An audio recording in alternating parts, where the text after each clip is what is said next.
Princess on a Pillow here. I am here to do a review slash recap with my opinion on Married at First Sight, Season 15, Episode 3. It's titled, Ain't No Wedding Like a West Coast Wedding. Okay, let's get started. Okay, the first couple we're talking about is Mitch and Christine. Okay, we pick back up where we left off with Christine blindsiding her father with marrying a stranger and trying to convince him to walk her down the aisle.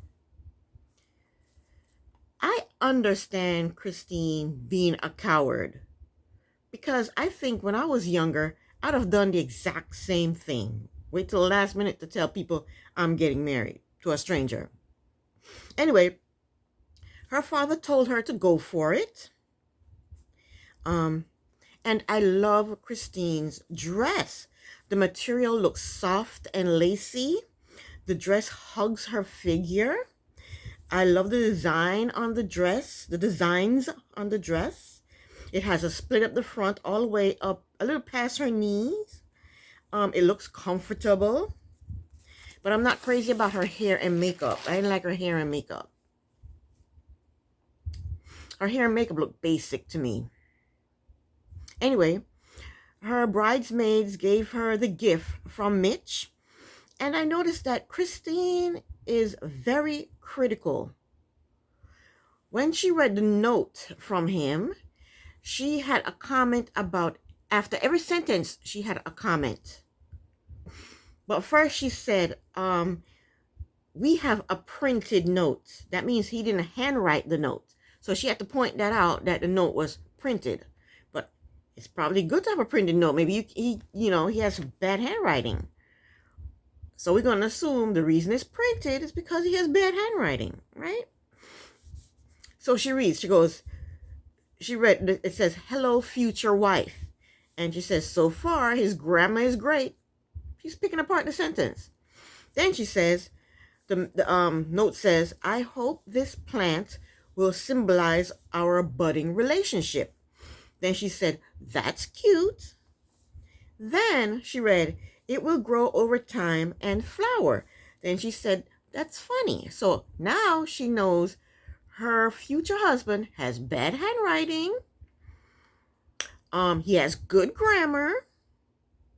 He's cute and he's funny. So that's what she got from the note.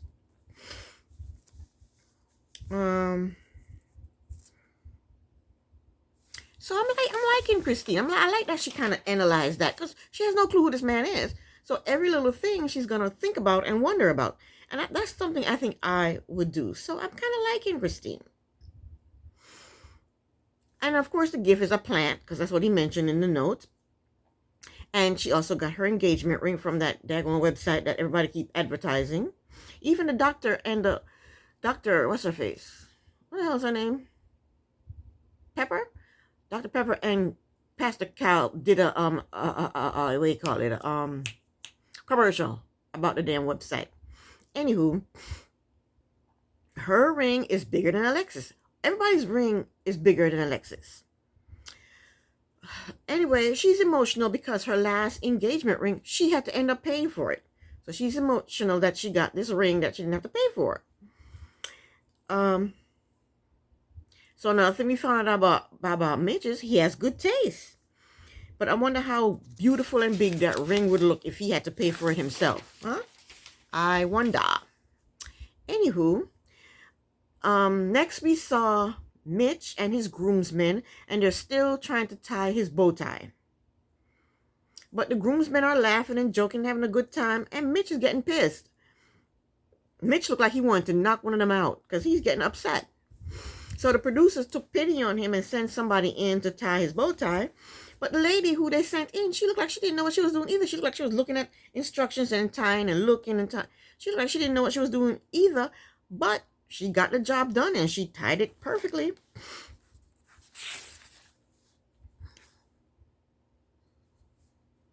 Before Mitch got his bow tie tied, though, he said, everyone gets to see his bitchy side before the wedding.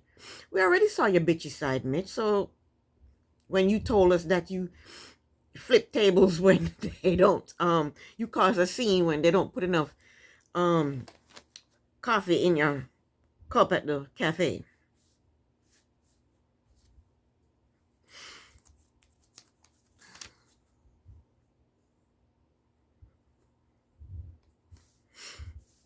So one of his groomsmen said, calm down, calm down, Groomzilla. And I like that, Groomzilla. Because that show, Bridezilla, that'd be great if they had a show called Groomzilla. Because I'm sure there are men out there that are Groomzillas.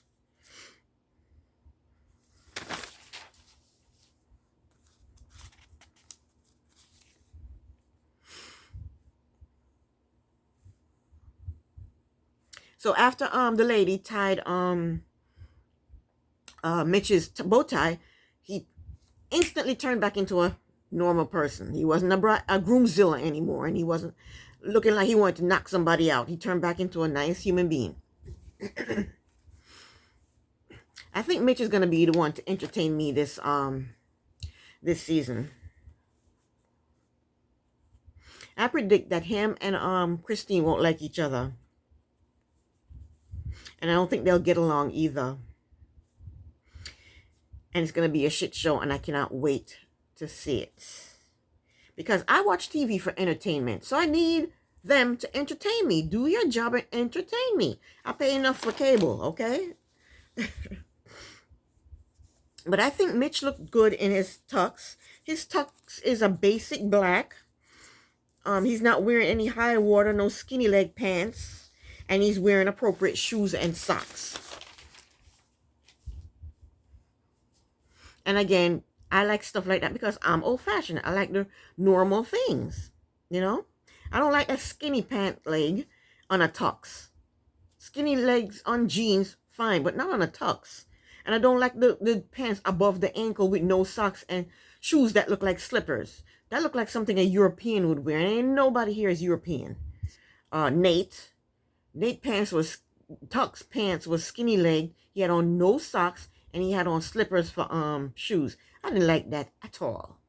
At all. Anyway, so Mitch is outside and his mother walks him. He goes outside and his mother walks him down the aisle. And his mother looks great. I loved her dress. It was plain, but it was elegant, and she wore it well. When my sons get married, I want to look sexy and elegant. Every year, it's harder and harder, though, to look sexy. I wonder if I'll be able to pull it off. Whee. Anyway, Mitch asks Christine's friends if she liked bald guys. He won't quit talking about his bald head. He's, I guess he's insecure because he shaved off all his hair. I don't know. But he asked her friends that was sitting on her side if she liked bald guys. And they said yes. And they started clapping and cheering. So, oh my gosh. Let's move in. Christine's mother, she walks out in a pink lacy sheer dress that looked like lingerie. She does have a nice body, but I could see her belly button and the creases that led to her chocho. Not the chocho, but the side creases that led to her chocho. She looked like the madam of a brothel or a whorehouse. She looked like a retired whore. I'm just telling you like I saw it. And poor Mitch, when he saw her, a look of horror came over his face. He turned to the officiant and he said, "Is that my wife? Is that my wife?" And the officiant said, "No, that's the mom of the bride." And the look of horror just disappeared. He was so relieved that that was not his wife. Oh my gosh. He would have passed out. He would have walked the hell out. He would have either passed out or walked the hell out. And flipped the chair while he's going. Then here comes Kristen and her father. And because her poor father didn't know he was coming to a wedding to walk his daughter down the aisle, he's not dressed appropriately. He looked like he's coming from a hot day from work. He looked like that's how he would go to work on a hot day. That's how he looked. He's not wearing a tux. He's not even wearing a jacket. You mean to me they couldn't find a jacket for this guy? Mitch's family is probably thinking that the mother is dressed like an old whore and the father is dressed like he has no clothes. He was dressed like that's the nicest thing he had in his closet. Anyway, Mitch smiled when he saw Kristen. They introduced themselves to each other. The officiant reads things about Mitch. Then she reads stuff about Kristen. Kristen read her vows. Mitch read his vows. They said their I do's. Her father wiped tears from his eyes. And he made me get teary-eyed too. I got a little bit teary-eyed. The audience cheered. They exchanged rings. The officiant pronounced them married, and they sealed it with a kiss. And it was nice. Who doesn't love a wedding, right? I'm 55 years old, and I've only been to 5 weddings. Only 5 weddings. Okay. Anyway, Christine grabs Mitch's hand, and they proceeded back down the aisle together. And then they go off to talk by themselves, and Mitch told Kristen that Pastor Cal gave him the advice to shave his head. He's so insecure about the head. That's the second time he mentioned his head.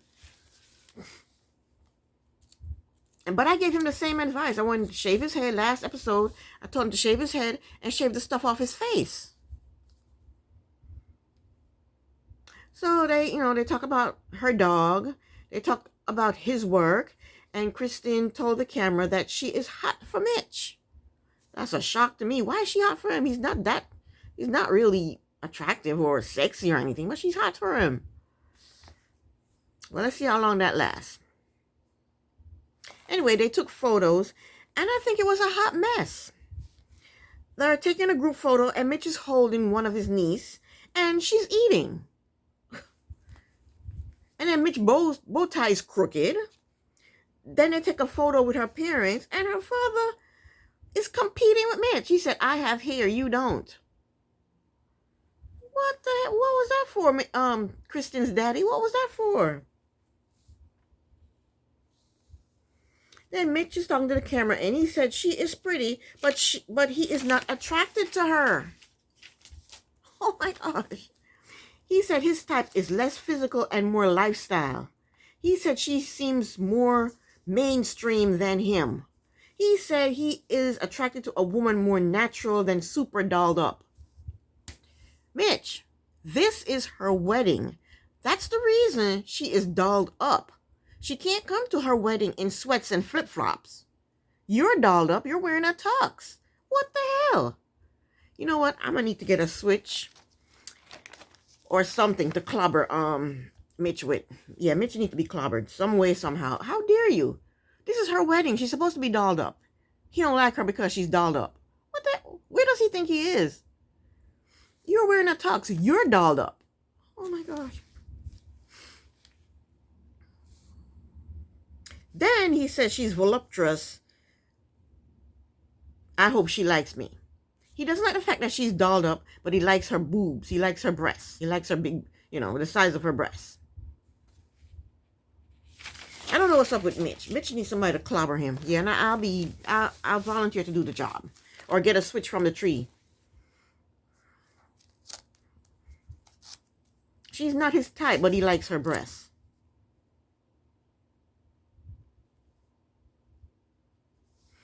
Okay, so they sit down at their table, and Kristen is saying she is cold. And Mitch yells out to anyone. He says, bring her a jacket. Then he says, I will cause a scene up in this. Bitch. No, he didn't say that. He said, I'll cause a scene. Because she doesn't have a jacket, because someone is not going to bring her. It's nobody's fault that she's cold, but her own. She's the one that chose a dress with no sleeves and no jacket to go with it, or didn't bring a coat, or didn't bring a shawl or something. It's her fault.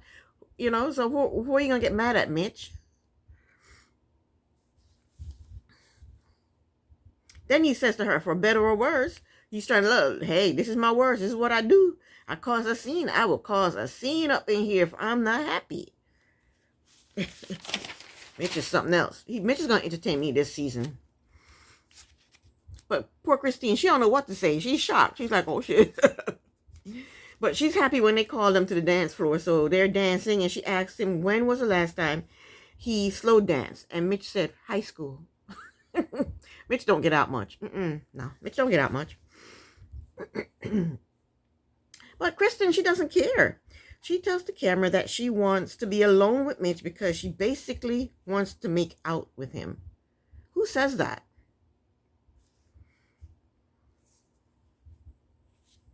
I guess they'll be making the beast with the two backs on their wedding night. I don't know.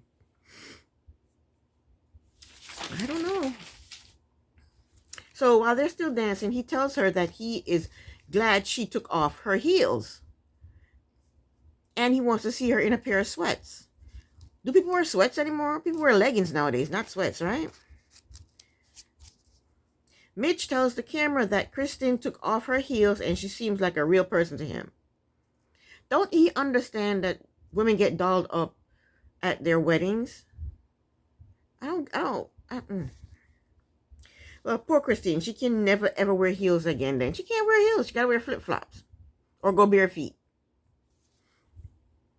I think Mitch like a frumpy woman in sweats. That's what he likes.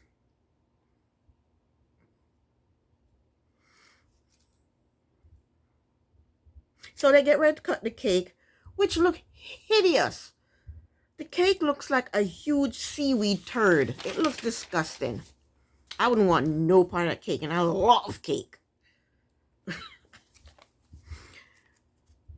So Mitch goes to talk to Kristen's mother, who is now wearing a jacket, thank the Lord, to cover up all that nakedness of hers. And Mitch told the mother that when he saw her, he thought she was the bride. He tells the mother that he doesn't believe in love at first sight, which means he's trying to tell the mother she's not my type. So the mother asks him, why did he do this experiment? And basically he said because he was getting too old. He was getting old and he, needed a change in his life. He needed to settle down, whatever. He also let her know that financial success is not important to him. So last episode he even said it. He put out there that, he doesn't make a lot of money, and he's saying it right here, right now. And I'm glad that at least somebody can can say that out their mouth. I don't make that much money. I'm making enough to get by. I'm not rich. I do have a job, and I do make money, but by no means necessarily I'm rich. He's not trying to put on a front. He's not trying to fake. He's not trying to make anybody think he's better than he actually is. I like that about Mitch. Even though Mitch is a horrible person, flipping out because he didn't get enough coffee in his cup, it wasn't filled to the brim. Even though I don't like that about him, I like the fact that he's honest about his financial status.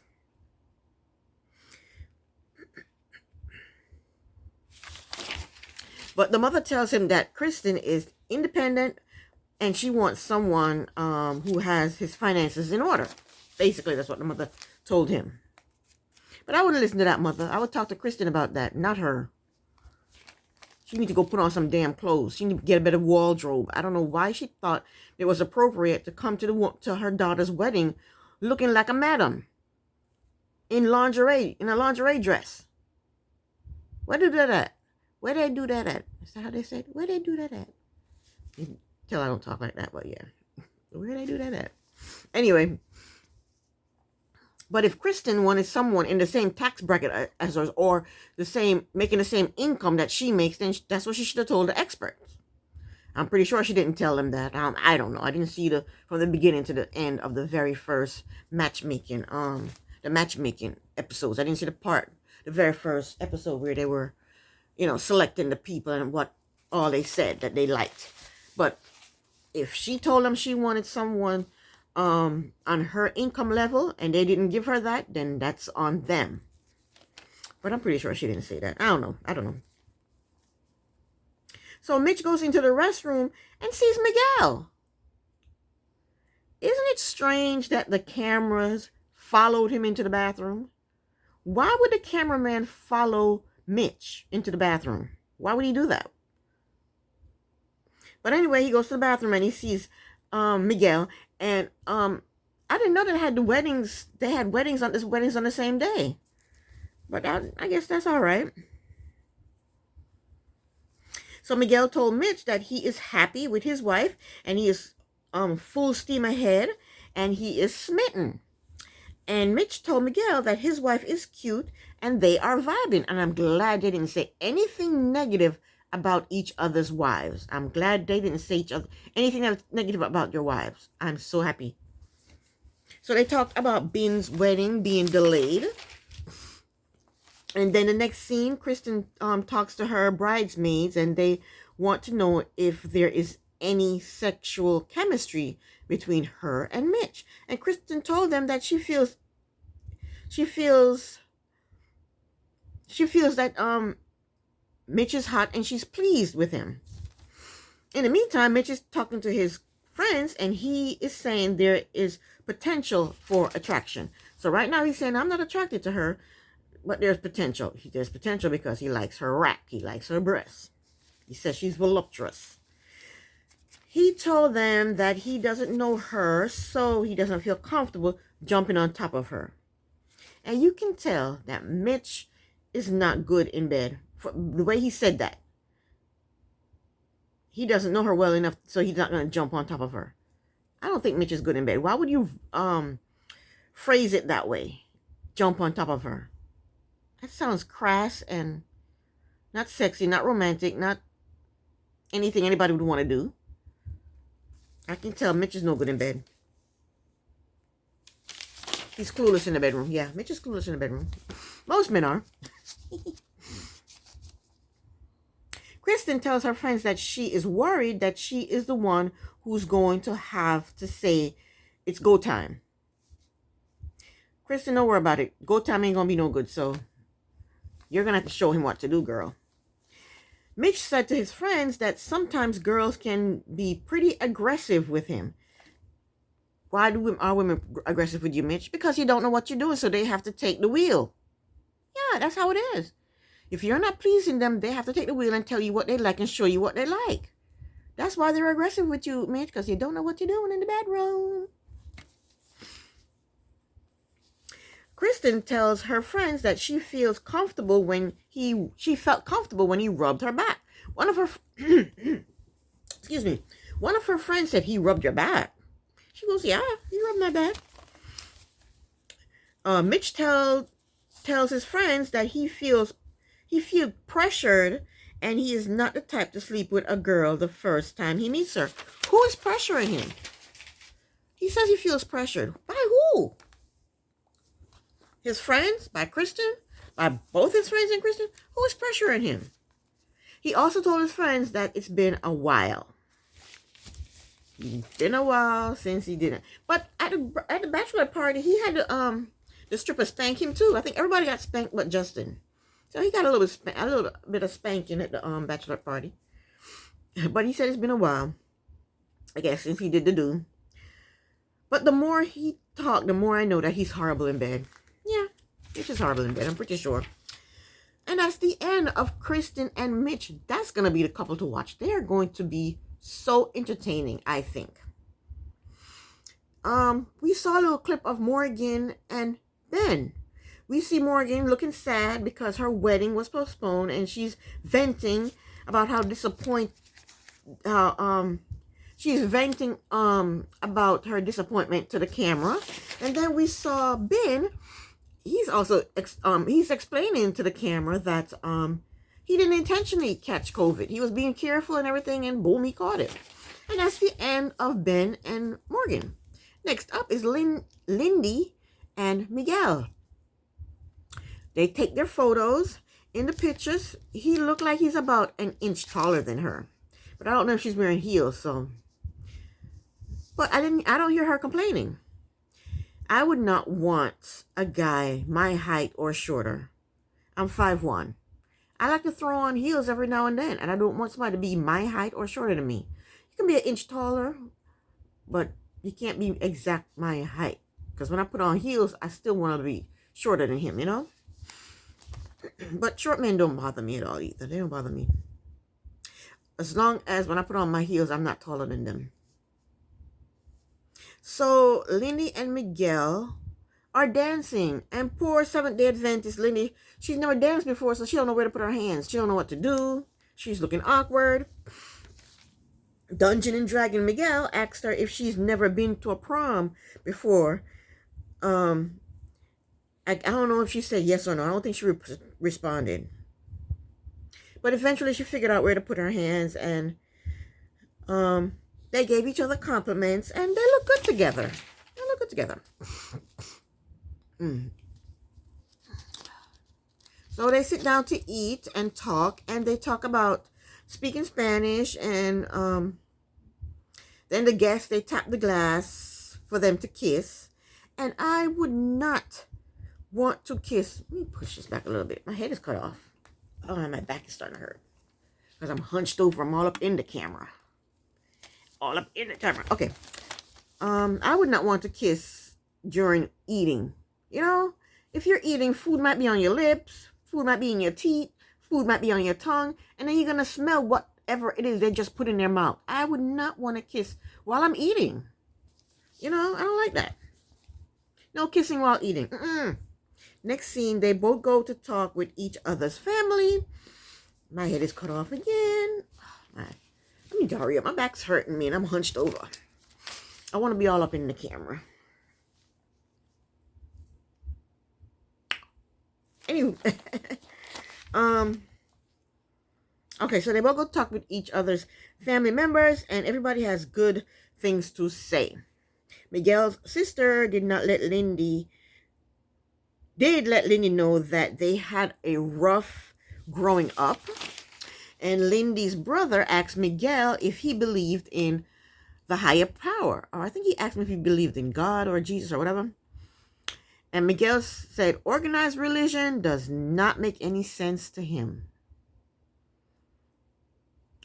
But if Lindy wanted a religious person, she should have asked the experts for a religious person. Right? So the brother needs to fall back. If she didn't ask the experts for a religious person, maybe it's not that important to her for her husband to be religious. Okay, brother? Okay, Lindy's brother, let me see. Okay, Lindy's brother said he believes in a higher power, and he wanted his sister's husband to believe in a higher power too. I keep cutting my hair off and I'm annoyed. Okay, so Miguel is at a loss for words. He don't know what the hell to say. Next scene, Miguel removes the Seventh-day Adventist garter with his teeth. But he did it quick and easy. And he throws the garter over his head, and guess who catches it? Her brother.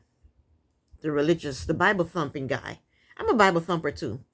Yeah, the Bible thumper caught the garter. And he lunged for it too. He wanted to catch that garter. He lunged for him. He lunged for it. And Miguel's friends asked him if he plans on making the beast with the two backs. Lindy's people asked her the same question, but I don't think they answered it. I didn't hear their answer. That's the end of Lindy and Miguel. Next up is, okay, now I think I was pronouncing her name incorrectly last time. It looked like it's Stacia, and everybody else, the YouTubers that I watch, they're calling her Stacia. But Pastor Cal and her pronounced it, how did they pronounce it? Stasha. I think they pronounce it Stasha. So I'm going to try and pronounce it Stasha because I want to pronounce it correctly. So Stasha and Nate is up next. They are sitting down eating. The guests tap their glass for them to kiss. This thing is annoying me. Okay, for them to kiss. Stasha says to the camera that kissing Nate is exciting. She gets butterflies in her tummy, and she feels like a schoolgirl just by kissing his lips, because that's all the kissing they're doing. They're not tonguing each other are actually making out with each other. So why is that making her get butterflies just pressing her lips to his? I don't know. Well, whatever. They may be making the beast with the two backs on their wedding night also. But to me, Nate looks half Asian. He does. His eyes, the shape of his face, he looks half Asian. So they talk about Nate moving out of San Diego. Nate says he doesn't have a problem with that. He's open to it. Nate is talking with his mouth full of food. I don't like that. He has a lot of food in his jaw. And he's talking. He's got talking with a mouth full of food. No, Nate. Chew your food, swallow it, and then talk. And Stacia is bragging about how many houses she owns. I think Nate is going to be intimidated by her success. Yeah, I think Nate is going to be intimidated by her success. She needs to stop bragging and just chill out, you know? I think this may be another Mel and Martell. Martell was intimidated by Mel's success, so he went and messed around with a woman that was a peasant, that was beneath him, because he wants to feel like he's on top. He wants to feel like, he's the man. And with Mel, with her power and the power of her success, didn't make him feel man enough, so he went and cheated. He cheated. I think she better be careful of that, because men like to feel like they are the breadwinner. They're making more money. They're more successful. Most men like to feel that way. So she needs to be careful and stop bragging so much. I mean, it's a wonderful thing that she's so young and she's so successful. That's amazing. But don't quit bragging about it, mama. Quit. Nate told Stacia that he wanted a younger wife. And Pastor Cal talked him out of it. He wanted a wife who was 27 and successful, and he said Pastor Cal let him know that somebody that young hasn't really had the chance yet of being successful, financially successful. So he's like, okay, let's up the age. He shouldn't have told her that. He should not have told her that. Nate is superficial. Yeah, he's superficial. So Nate goes to talk with Stasia's friends, and the look on his face is like he's going to the guillotine. They ask him what has he learned about Stacia. He said he learned that she sleeps with her eyes open. So the friends laugh, and they told him, oh, only half open. But let me tell you this, Nate. When you're all sleeping, it's going to usually be at nighttime with the lights out, so it's going to be dark. So you're not going to see her with her eyes open. You're barely going to, unless you want to look at her sleeping with her eyes open. And you can turn your back. You can sleep on your side and turn your back. You don't have to sleep facing her, staring at her half open eyes. You don't have to. And it's going to be dark at night. So what's the problem? Relax, chill out. It's not the end of the world.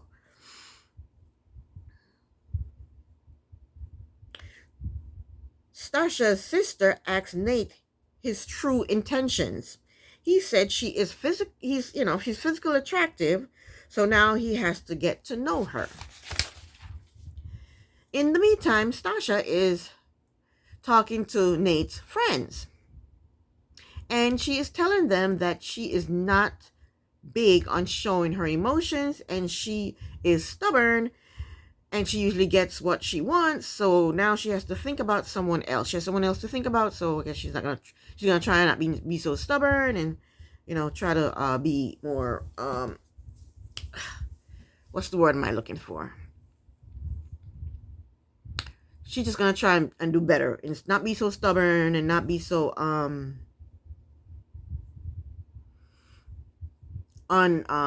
she doesn't show her emotions easily. So I guess she's gonna have to stop doing that and start showing more emotions. Whatever.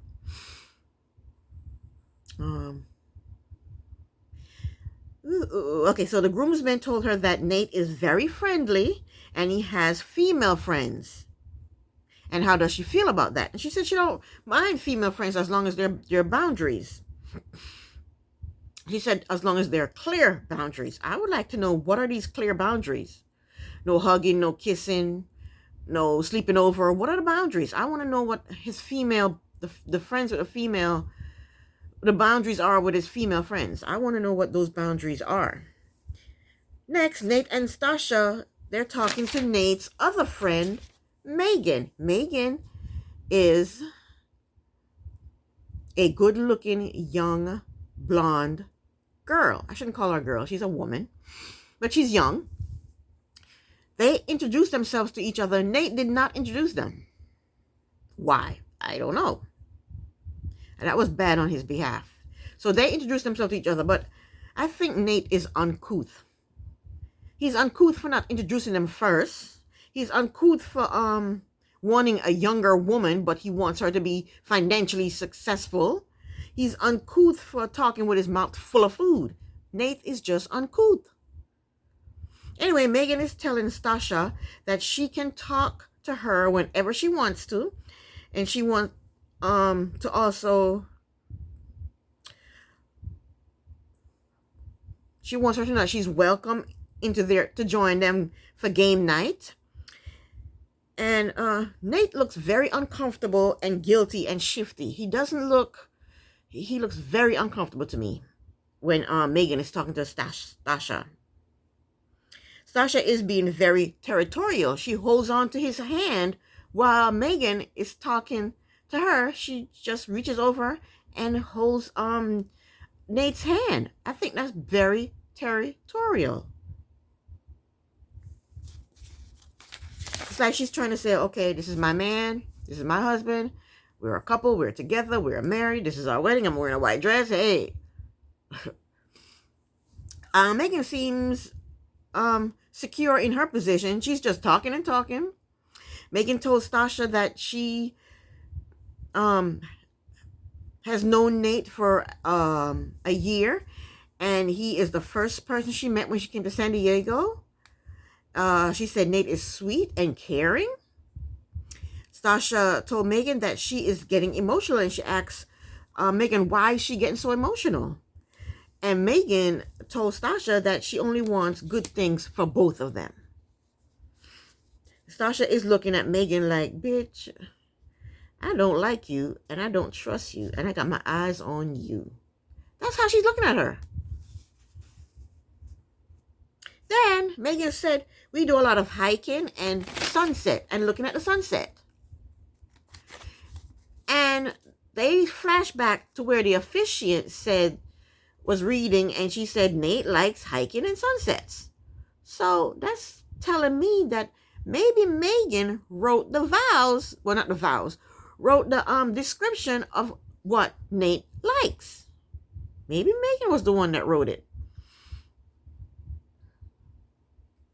Stasha said to Nate, maybe give attention to someone other than things and not these game nights. So Stasha is saying, you're going to have to give more attention to me instead of going out to these game nights. That's what Stasha is saying. And Nate said, I'll give you attention.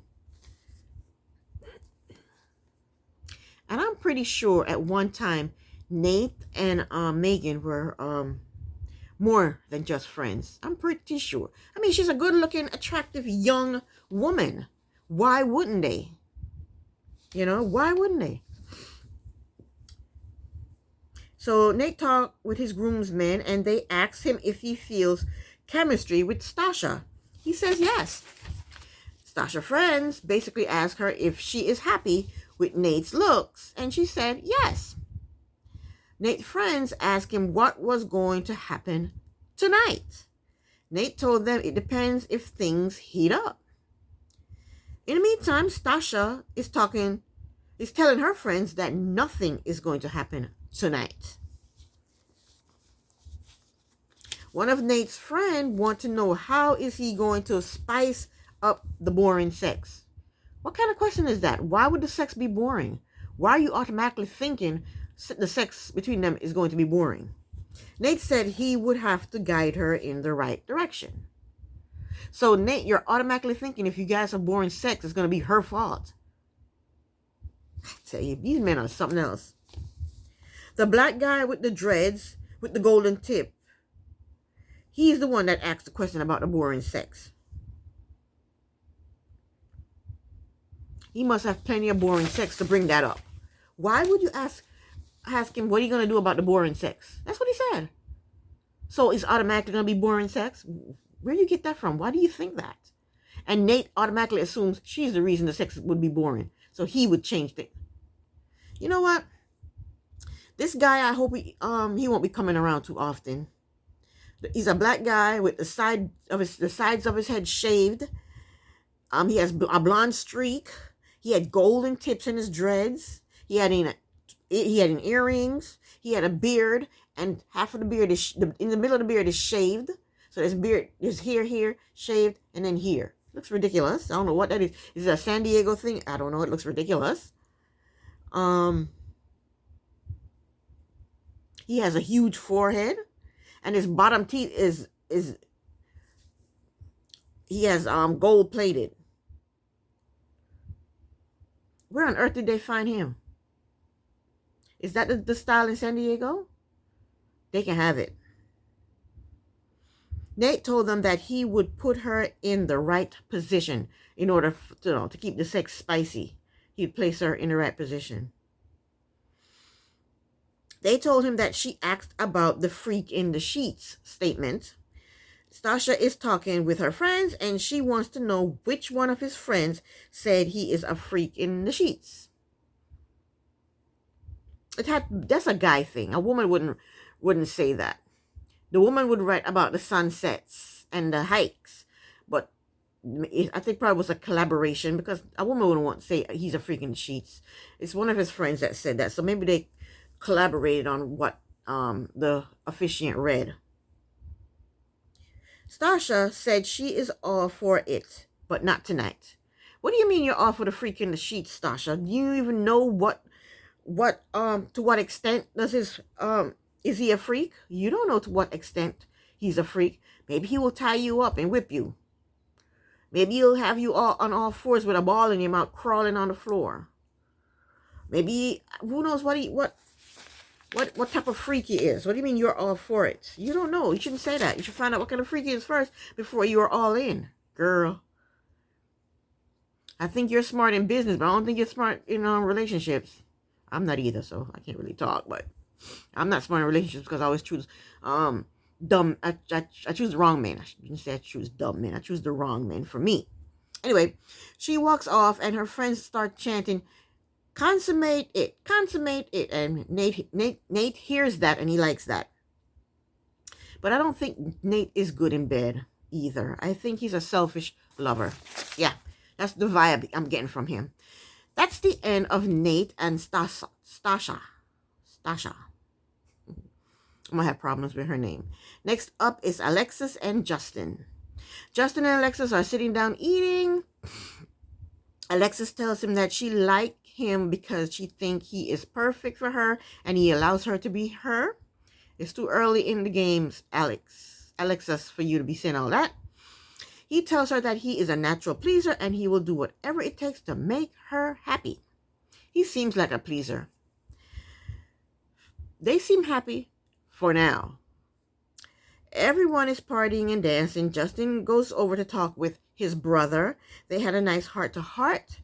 The brother is feeling better about the marriage, and after having a good conversation with Alexis. Alexis goes to talk with Justin's 3 groomsmen. One basically told her not to assassinate Justin's character. I guess other women have done it. Why would you say that? Another one told her Justin is sensitive. Another one wanted to know if she is ride or die for Justin. She just met him. What do you mean ride or die? She just met the guy. Alexis had let me see. Oh, Alexis said that die is too much for right now. Dying, he said ride or die. She said dying is too much for right now. but she's enjoying him and she's committed to the process. She said this is her man and she has no reservations. Is that what she said? No reservations. I think I'm pronouncing that word wrong. And she's in it for as long as he's in it. She told the camera that walking down the aisle, when she walked down the aisle and she saw him, she was not attracted to him. But getting to know him, she's starting to change her mind. We see Justin talking to Alexis' friends, and they ask him how is he going to protect Alexis. And I want to know, protect her from what? A tornado? A hurricane? A burglar? A boogeyman? What is he protecting her from? Justin told them, beside God, she will come first. And they liked his answers. Kudos to him. Alexis' sister told Justin to take care of Alexis. And she said, love her, but be firm. Care for her, but guide her. And Justin doesn't seem the type of person to guide somebody and be firm with somebody. That doesn't seem like his personality. I see the other way around. I see Alexis is the one being firm with him and guiding him. Excuse me while I take a sip of wine.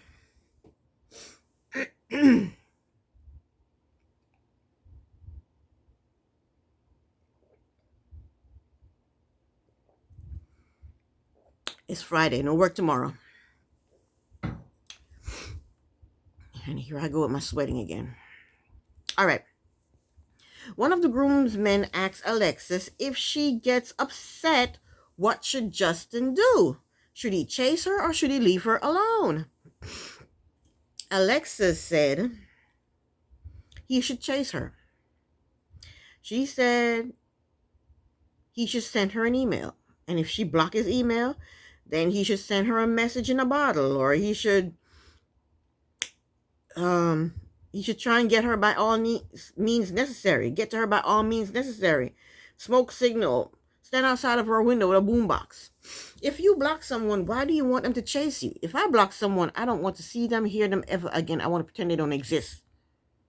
I had to block one person one time only. It wasn't somebody I knew.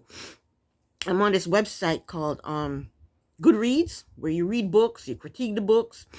You read what other people say about the books before you read the book, so you know what type of, if you're gonna, you can see, how many people like the book, how many people don't like the book. And this one guy friended me on there, and we talked for about 3 days. On the third day, he asked me for money. I had to block that fool. How you gonna ask me for money? We talked maybe 3 times on this book site, and you're gonna ask me for money. So I had to block him. And when you block them, they ask you what's the reason for blocking this person. I say he asking me for money. So yeah, that's the only person I ever had to block, not somebody I knew. I've never ever blocked anybody that I knew. That the only way I would block somebody is if they're being very, very inappropriate with me. And I wouldn't want to see or speak to that person or hear their voice, or I don't care anything about them. That's the only time I would block somebody. So she would block him. She would block him. And when she blocked him, she wants him to chase her. That's childish. Utter childish. Okay. Okay, so Justin told her friends that he hoped that Alexis is his person, and they told him that he passed their grilling. Justin asked them if there are any red flags that he should look for, and they told him, you're on your own. And I'm glad that they did that. I hate when the friends and family members tell the spouse bad things about their friends or about the bride or the groom, and then they go with that in their head. They're looking for it. Like if they say, oh, she's controlling, that's the first thing that they're going to look for. The spouse is going to look for. And that's the first thing they're going to accuse them of.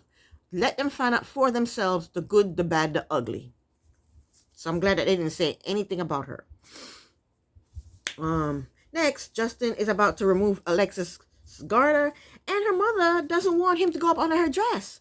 The mother is telling Alexis to put the garter at her ankle so he can just take it off. She does not want him to go up her leg to get that garter. And Alexis says, no, I'm not going to do that. He's going to go up my leg and get this garter. Thank you very much, lady. So Justin removes his jacket. He takes his suspenders off of his shoulders. He gets on his knees. He crawls up to Alexis. He caresses her thighs. He takes the garter off with his teeth, and then he gave her a kiss. I thought that was nice. I like that. Justin is batting 1,000. Even though he's kind of awkward looking, he's batting 1,000. Next, we see Alexis talking to her bridesmaids, and they want to know if anything is going to happen tonight. And Alexis looks tired, and she said, not tonight. Nothing's going to happen tonight. In the meantime, Justin is telling his groomsmen that they will probably lay in bed and talk tonight. At least they're on the same page, right? Just take a pillow. Alexis talked about Justin being celibate with her friends. She wants to know why he's celibate, or if it's true. Maybe it's not true. Maybe he's just saying he's celibate.